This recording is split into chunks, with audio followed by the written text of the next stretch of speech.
ಧರ್ಮಸ್ಥಳ ಅಸ್ಥಿಪಂಜರ ಕೇಸ್ಗೆ big twist ಸಿಕ್ಕಿದೆ. ಇವತ್ತು ಎಸ್ಐಟಿ ಅಧಿಕಾರಿಗಳು 16ನೇ ಮತ್ತು 16A ಪಾಯಿಂಟ್ನಲ್ಲಿ ಶೋಧ ಕಾರ್ಯ ನಡೆಸಿದ್ರು. ರತ್ನಗಿರಿಯಲ್ಲಿ ಸುಮಾರು 5 ಅಡಿ ಆಳ ಆಗಿದ್ರು, ಕಳೆಬರ ಸಿಗಲಿಲ್ಲ. ಕಾರ್ಯಾಚರಣೆ ವೇಳೆ ಇನ್ನೂ ಆಳಕ್ಕೆ ಅಗಿಯುವಂತೆ ಅನಾಮಿಕ ಮನವಿ ಮಾಡ್ದ. ಹೀಗಾಗಿ ದೂರುದಾರನ ಸಮ್ಮುಖದಲ್ಲೇ ಎಸ್ಐಟಿ ತಂಡ ಉತ್ಖನನ ಕಾರ್ಯ ನಡೆಸಿತು. ಸದ್ಯ ಇವತ್ತು ಅಸ್ಥಿಪಂಜರ ಶೋಧ ಕಾರ್ಯ ಮುಕ್ತಾಯವಾಗಿದ್ದು ನಾಳೆ ಮತ್ತೆ ಶೋಧ ಕಾರ್ಯ ಮುಂದುವರಿಯಲಿದೆ. ಇನ್ನು ಎಸ್ಐಟಿ ಅಧಿಕಾರಿಗಳ ತಂಡ ಅಸ್ಥಿಪಂಜರಗಳಿಗಾಗಿ ಇನ್ನೊಂದು ವಾರ ಶೋಧ ಕಾರ್ಯ ನಡೆಸುವ ಸಾಧ್ಯತೆ ಇದೆ. ಹೀಗಾಗಿ ಎಸ್ಐಟಿ ಮಾಸ್ಕ್ ಮ್ಯಾನ್ ಯಾವುದೇ ಜಾಗ ತೋರಿಸಿದ್ರೂ ಅಗಿಯೋಕೆ ಪ್ಲಾನ್ ಮಾಡಲಾಗ್ತಾ ಇದೆ.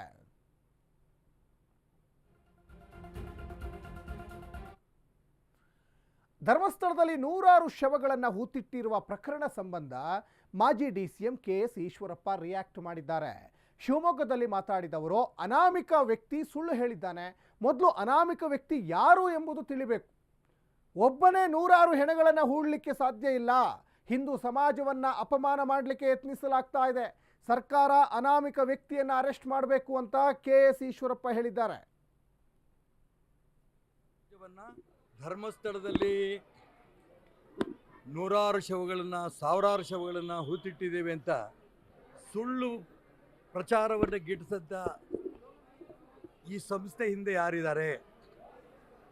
ಈ ಅನಾಮಿಕ ವ್ಯಕ್ತಿ ಯಾರು? ಇದರಿಂದ ದೊಡ್ಡ ಷಡ್ಯಂತ್ರ ಇದೆ.